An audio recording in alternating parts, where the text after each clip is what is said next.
আরে মুফতি আল মাসুদ ভাই যে তা চলে আসছেন। তো ধন্যবাদ, দাঁত গ্রহণ করার জন্য আপনার অনেক ধন্যবাদ। তা আসেন, বসেন, আরাম করে বসেন। আজকে অনেক তর্ক বিতর্ক হবি এবং ভিডিও কইরা এটা জনগণের কাছে হস্তান্তর করা হবি, তারাই বিচার করবি আসলে কে সঠিক কে ভুল।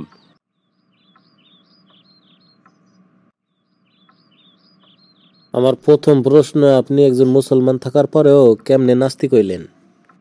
আমি কোরআন হাদিস পড়ি নাস্তিক হইছি। কে সমস্যা কি? অন্য যে কোনো ধর্মের লোক নাস্তিক হইতে পারে, কিন্তু কোরআন হাদিস পড়ে নাস্তিক হবে এটা আমার বিশ্বাস হয় না।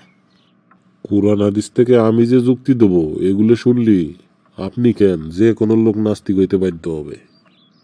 ওরে বাবা, তাই নাকি? তা শুনি, কি যুক্তি দেবেন আপনি, শুনি। চুরি ডাকাতি ঠেকানো যায় আইতাল কুসি পাঠ করলে, বুখারী শরীফের একটা হাদিসে বলা হয়েছে। আপনি নেবেন? এই হাদিসের উপর চ্যালেঞ্জ নেবেন? চ্যালেঞ্জটা কিরকম? চ্যালেঞ্জটা হবে এরকম যে আপনি আপনার ঘরের যত টাকা পয়সা ধন সম্পত্তি আছে সব এক জায়গায় তালা মেরে থবেন, আর যত খুশি যত হাজারবার খুশি আপনি আয়তাল কুসি পাঠ করে ঘুমাবেন। আমি ওই টাকা চুরি করে আনবো, দেখি আপনি ঠেকাইতে পারেন কিনা। নেবেন? এই চ্যালেঞ্জ নেবেন? আপনি মুফতি পাস করছেন কেমনে, এটা তো আমার সন্দেহ জাগতাছে। তার মানে আপনি কি বলতে চাচ্ছেন? আপনি চুরি করতে যাবেন কি জন্যে? হাদিসে তো কথা বলাই হয়েছে যে ওইখানে যে চুরি করতেছিল ও ছিল একটা শয়তান। তাছাড়া হাদিসে কথাও পরিষ্কার বলা হয়েছে যে ঘুমানোর আগে কেউ যদি আয়তাল কুসি পাঠ করে ঘুমায় তো আল্লাহর পক্ষ থেকে একজন ফেরেশতা তার জন্য পাহারা দেবে। এই সময় জিন, কবির, শয়তান কেউ তার কোনো প্রকার অনিষ্ট করতে পারবে না। তারপর সহিহ ইবনে হিব্বানের 784 নম্বর হাদিস পড়েন, দেখেন সেইখানে এই হাদিসটা পড়লে বুঝতে পারবেন যে এটা আসলেই জিন, কবির, শয়তান এগুলোরই মেনশন করে বলা হয়েছে। এখন আমি আপনার চ্যালেঞ্জটা নিলাম, আপনি পাল্লি ফুরে জিন জাতি বাড়া করে পাঠাইয়েন, দেই আমার ঘরের তেটা শুতে পর্যন্ত চুরি করে নিয়ে যাবার পারে কিনা। আমি খেলে আইতাল কুচি পরে ঘুমাই থাকবো। আচ্ছা ঠিক আছে, পরের চ্যালেঞ্জে যাই। অবশ্যই। এইটাও বুখারীর হাদিস। নবী মোহাম্মদ বলছে, যেদিন ভোরবেলা 7টা আজওয়া খেজুর খাওয়া হবে ওই দিন বিষ তার কোনো ক্ষতি করতে পারবে না। হ্যাঁ, হাদিস তো ঠিকই আছে, তা সমস্যাটা কি? তো এই চ্যালেঞ্জ কি আপনি নেবেন? প্রতিদিন 7টা না, প্রয়োজনে 1000টা আপনি আজওয়া খেজুর খান, কিন্তু এরপর আমি একটা কঠিন মারাত্মক বিষ দেবো, এই বিষ খাই আপনার বাইসে থাকতে হবে। পারবেন? এ রে, দেহি ইবলিশ শয়তান বড়টাই ধরিছে। তো এই হাদিসে কি বলছে যে আপনার দেয়া বিষ খাইতে হবে? তাহলে বলেন এটা কোন বিষ? এগুলা হচ্ছে শরীরের ভিতরের বিষের কথা বলা হয়েছে। মানুষ যে সমস্ত খাবার দাবার খায় এগুলোর সাথে অনেক বিষক্রিয়ার সৃষ্টি হয়। তাছাড়া প্রতিনিয়তই বিজ্ঞান দ্বারা প্রমাণিত যে মানুষের ভিতরে টক্সিন সৃষ্টি হচ্ছে। তাছাড়া আজওয়া খেজুর খাইলে যে এক প্রকার রোগ প্রতিরোধ ক্ষমতা সৃষ্টি হয়, এটা তো সায়েন্স দ্বারাই প্রমাণিত। এটা হচ্ছে শরীরের ভিতরের বিষের কথা বলা হয়েছে। আমি আপনার এ কথায় বিশ্বাস আনতে পারলাম না। নবী মোহাম্মদ থেকে এ কথা প্রমাণ করে দেখান, কারণ সেই এ কথা বলছে। নবী মোহাম্মদ সাল্লাল্লাহু সাল্লামের যুগেও কিন্তু তোমার মতো বহুত নাস্তিক, বহুত কাফের ছিল, যারা নবীর কথাকে মিথ্যা প্রমাণ করার জন্য উঠে পড়ে রাখছিল। তাদের কাজই ছিল ওইটা, দিন রাত ঘুমাইতো না, এই কাজই করে বেড়াইতো। তয় তারা কিন্তু তোমাদের মতো এরকম বোকার স্বর্গে বাস করে নাই, কারণ তারা জানতো এ কথার মানে ওই ভিতরের বিষকেই বলা হয়েছে, বাইরের বিষ না। এরকম সরসর করে মুখস্থ গল্প বলে গেলে আমি আপনার কথা মানিয়ে নেব তাই মনে করছেন? এত উত্তেজিত এর না, আমার কথা শেষ হয় নাই। কথার মাঝখানে কথা কইলে কিন্তু ভালো লাগে না। খাতা আর কলম বাইর করেন আর লিখেন আবু দাউদের 3835 নম্বর হাদিস। বুখারীর যে হাদিসটা বলছেন ওইটার বর্ণনাকারী ছিল সাদ রাদিয়াল্লাহু আনহু। আর এই আবু দাউদের এই হাদিসে সাদ রাদিয়াল্লাহু আনহু একবার হার্টের রোগে অসুস্থ হয়ে পড়লেন। তখন নবীজি সাল্লাল্লাহু আলাইহি সাল্লাম কিন্তু তাকে পরামর্শ দিয়েছিল আজওয়া খেজুর খাওয়ার জন্য। এখন এই আজওয়া খেজুর খাওয়ার জন্য পরামর্শ দেওয়ার কারণ কি? কারণ হচ্ছে এইটা ভিতরে টক্সিনের বিরুদ্ধে যুদ্ধ করে, এটা রোগ প্রতিরোধ ক্ষমতা বাড়ায়। নবীর যুগেও তো কাউরে সাপে কামড় দিলি, বিষ কুড়িয়ার যন্ত্রণা পাইলি, তারে তো আজওয়া খেজুর খাওয়ার পরামর্শ দেওয়া হয় নাই। কারণ এ কথাই স্পষ্ট, এটা ভিতরের বিষের বিরুদ্ধে কাজ করবে, এটা বাহিরের বিষের বিরুদ্ধে কাজ করবে না। এই কথাকে সঠিক প্রমাণ করার জন্য সহিহ মুসলিম থেকে একটা হাদিস কই। বর্ণনাকারী আয়েশা রাদিয়াল্লাহু আনহা বলতেছেন যে রাসূল সাল্লাল্লাহু আলাইহি সাল্লাম বলেছেন যে আজওয়া খেজুর হচ্ছে রোগ নিরাময়কারী। তাছাড়া কানজুল উম্মাল হাদিস গ্রন্থে আলী রাদিয়াল্লাহু আনহু বলেন যে প্রতিদিন 7টা করে খেজুর খায় তার পেটের রোগগুলা মারা যায়। কেন আপনি এই ভিডিও দেখেন নাই? শায়েখ আশরার রশিদ খ্রিস্টানদের সাথে তর্ক বিতর্ক করতে যাইয়া এই হাদিস সত্য প্রমাণ করতে যাইয়া বিষ পান করছিল। আপনার ইমান দুর্বল নাকি? আপনার পান করতে সমস্যা কি? হাদিসটার সম্পূর্ণ সঠিক ব্যাখ্যা দেওয়ার পরেও যদি আপনি এরকম গাধার মতো চাপ সৃষ্টি করেন বিষ খাওয়ার জন্য, তাহলে তো আপনাকে সূরা বাকারার 195 নাম্বার আয়াত মনে করায় দিতে হয়, যেখানে আল্লাহ তাআলা বলছেন, তোমরা নিজেদেরকে নিজেরা ধ্বংস করিও না। তর্কের খাতিরে যদিও মাইনে নেই যে আজোয়া খেজুর খেয়ে বিষ পান করলে এটা নিজের কোনো ক্ষতি হবে না, তাহলে সূরা বাকারার এই 195 নাম্বার আয়াত এটার ব্যাখ্যা কি দেবেন? এটা কি নিজেরে বিষ পান করে নিজের ধ্বংস করা না? আরে ভাই, আপনি নিজের ধ্বংস করতেছেন কই? আপনার যদি এই হাদিসের উপর 100% বিশ্বাস থাকে, তাহলে আপনার তো ওই আশরার রশিদের মতো কিচ্ছু হবে না।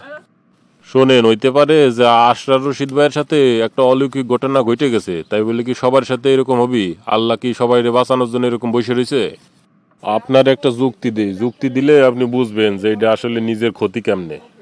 মানুষ বুলেট প্রুফ জ্যাকেট পরে কিন্তু গুলি থেকে বাঁচার জন্য, তো গুলি থেকে তো মানুষ ঠিকই বাঁচে, কিন্তু জ্যাকেটের কিন্তু ঠিকই ক্ষতি হয়। তো ওই বিষ পান করার পর যদিও তার জানটাও বাঁচে, তো তার বডির কিন্তু ঠিকই ক্ষতি হবে। তো ওই সূরা বাকারার 195 নাম্বার আয়াত অনুযায়ী তো নিজের ধ্বংস করা না, এটা করা যাবে না, বুঝছেন? আমি কিন্তু আপনারে বলছি যে যদি তর্কের খাতিরে মাইনে নেই, আপনি আবার আর এক জায়গা যায় বললেন না যে আমি মাইনে নিছি যে বিষ পান করা যাবে যদি আজুয়া খেজুর খাই। আল্লাহ ভালো কাজে সাহায্য করে, খারাপ কাজে আল্লাহ কখনোই সাহায্য করে না। বিষ পান করা এটা তো আত্মহত্যা, এটা আল্লাহ সাহায্য করবে না, এটা শয়তান সাহায্য করবে। এইবার যে হাদিসের কথা কব, এই হাদিস যে পড়বে সেই নাস্তিক হইতে বাধ্য হবে। এমনকি আমিও নাস্তিক হইছি এই হাদিস পড়ে। খুব ইন্টারেস্টিং তো, বাহ না দিয়ে তো পারলামই না। তো এই হাদিস তো আমার শুনতেই হবে, তা কোন তাড়াতাড়ি কয়ে ফেলান কি হাদিস? এইটাও বুখারী শরীফের হাদিস, বুখারী শরীফের 233 নম্বর হাদিস। এই হাদিসে বলা হয়েছে, কিছু অমুসলিম লোক মদিনায় নবীর কাছে আসছিল ইসলাম ধর্ম গ্রহণ করার জন্য, কিন্তু আসার পরে তারা অসুস্থ হয়ে পড়ে। তারপর নবী তাদের কি করে জানেন? আপনার মুখেই শুনি, বলেন। নবী মোহাম্মদ নির্দেশ দিল, এদেরকে উটের গোবর, মূত্র এবং দুধ পান করাও। সি সি সি, এইভাবে কি কেউ কাউরে মেহমানদারি করে? হাদিসের পরের অংশ শুনলে তো আপনি আরো অবাক হবেন। তারা রাখালকে হত্যা করে উটগুলো চুরি করে নিয়ে যায়, আর নবী মোহাম্মদ তাদের ধরে কি করে? হাত পা কেটে ফেলে, গরম শলাকা দ্বারা তাদের চোখ উঠায় ফেলে। এমনকি মৃত্যুর সময় তারা বলছিল আমাদের একটু পানি দেন, তার পানি পর্যন্ত দেয় নাই। কত কঠোর! আল্লাহর নবী বা ঈশ্বরের প্রেরিত নবী কি এত কঠিন হবার পারে? সে বন্ড ছাড়া আর কিছুই না। আপনার বলা কি শেষ হয়েছে, নাকি আরো কিছু মিথ্যা অভিযোগ যোগ করবেন? আপনি এমন বলতে পারেন, দেখি কি ব্যাখ্যা দেন। আমিও তো মুফতি মানুষ, ভুল ব্যাখ্যা দিলে অবশ্যই আপনারা ধরে ফেলবো। বুখারীর 3018 নম্বর হাদিসে এই ঘটনা বর্ণনা করা হয়েছে। সেখানে বলা হয়েছে, ওই 8 জন লোক যারা নবীর কাছে আসছিল মদিনায় ইসলাম ধর্ম গ্রহণ করার জন্য, তারা বলছিল যে আমরা অসুস্থ হয়ে পড়েছি, হে নবী আমাদের জন্য দুগ্ধবতী উটের ব্যবস্থা করুন। তখন নবীজি সাল্লাল্লাহু আলাইহি সাল্লাম আদেশ দেয় যে আমাদের সদাকার উট যে পালন করে তার কাছে নিয়ে যাও। তারা তার কাছে গিয়ে উটের দুধ এবং মুদ একসাথে পান করে, যার পরে তারা সুস্থ হয়। মুফতি হলি কি হবি, এখন নাস্তিক হয়েছেন না? এই জন্যই তো এই হাদিসগুলো লুকায় রাখেন, নয়তো মুখ দেখাবেন কিভাবে? নবী মোহাম্মদ জোর করে না খাওয়াইলে তারা এমনি এমনি খাইছে, এরকম ঘৃণিত জিনিস, তাই না? সরি ব্রাদার, ইতিহাস খুলে দেখেন, তাদের প্রচলিত প্রথাই ছিল যে তারা অসুস্থ হইলে প্রাণীর দুধ এবং মুদ একসাথে মিক্স করে খাওয়া, খাইলে তারা সুস্থ হয়ে যাইত। তারপরে হাদিসের পরের অংশ দেখেন না, মানুষ হইয়া এরকম হিংস্র ব্যবহার করে কিভাবে, জানোয়ারের মতো ব্যবহার, তাও নাকি সে আল্লাহর নবী। আপনারে ছোট করে একটা প্রশ্ন করি, ইসলাম ধর্মে তো চুরি করলে হাত কাইটে ফেলে এবং জিনা করলে তাকে হত্যা করার আদেশ আছে। তো আপনি ধরেন একজন বিচারক, তো আপনি এর বিচার কিভাবে করতেন? ইসলামের বিচার খুবই নিষ্ঠুর। চুরি করার জন্য যদি তার আমি হাত পা কাইটে ফেলি, তাইলে সে পরবর্তীতে কাজ করে খাবি কিভাবে? আর সে তো জিনা করছে, কাউরে তো হত্যা তো আর করে নাই।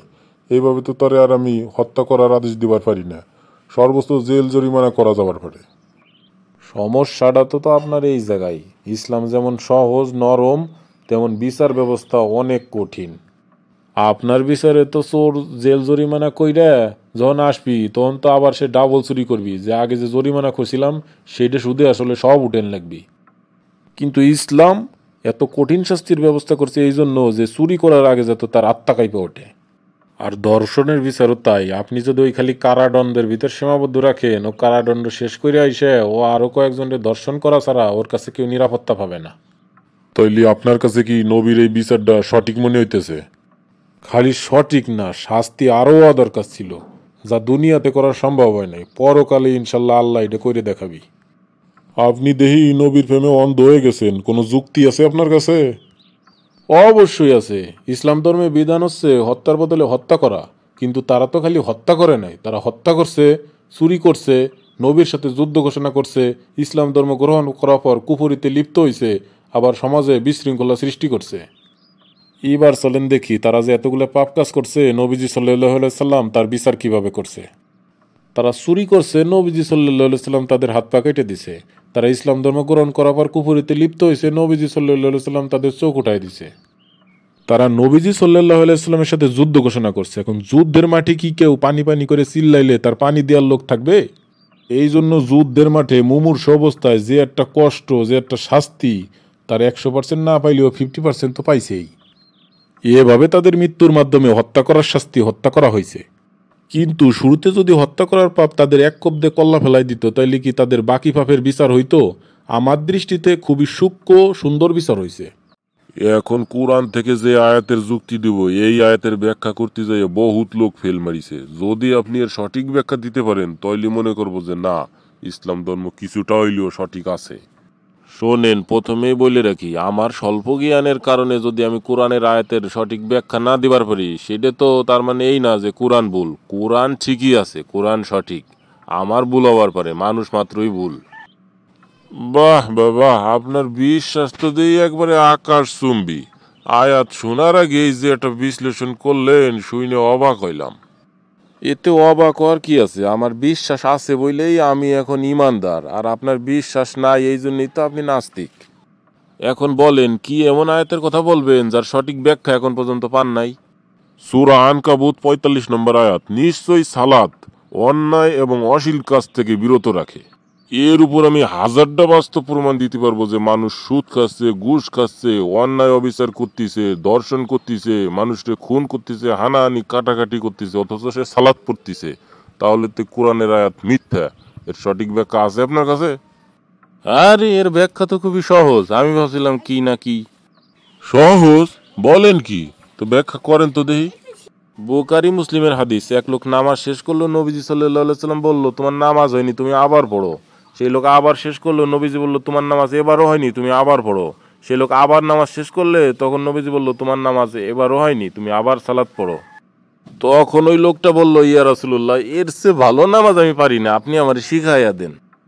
দাঁড়ান দাঁড়ান, এই হাদিস আমিও জানি। এই হাদিসটা তার রুকু সিজদা ঠিক মতো হচ্ছিল না, সে নামাজে তাড়াহুড়া করছিল, মুরগির ঠোকরের মতো নামাজ পড়তেছিল। এই জন্য নবীজি বলছে তার নামাজ হয়নি। সময় নষ্ট না কইরে এর সঠিক ব্যাখ্যা জানলে কন, নইলে আমি উঠি। বসেন আপনি, সালাদ তাড়াহুড়া করে পড়ছিল না? এখন আপনি রুকু সিজদায় যাইয়া তাড়াহুড়ার দরকার নাই, আপনি যাই আধা ঘন্টা থাকেন, সমস্যা নাই। কিন্তু ওনে যায় ব্যবসায়িক সমস্ত হিসাব কর্ম শেষ করে তারপর উঠলেন। আবার পরবর্তী প্ল্যান কি হবে, ঘরবাড়ি কেমনে করব, রুকু সিজদায় যায় খুব সুন্দর প্ল্যান করলেন সালাতে দাঁড়ায়, তাহলে আপনার সালাত হবি? এইরকম একটা লোক দেখান যে 100% তাকওয়ার সাথে সালাত আদায় করে, অথচ অন্যায় অশ্লীল কাজ করে, তারপরে বুঝবো যে আপনার যুক্তি ঠিক আছে। তাইলে আপনার আর একটা চ্যালেঞ্জ ছুড়ে দেই, দেখি কিরকম ক্ষমতা আপনার।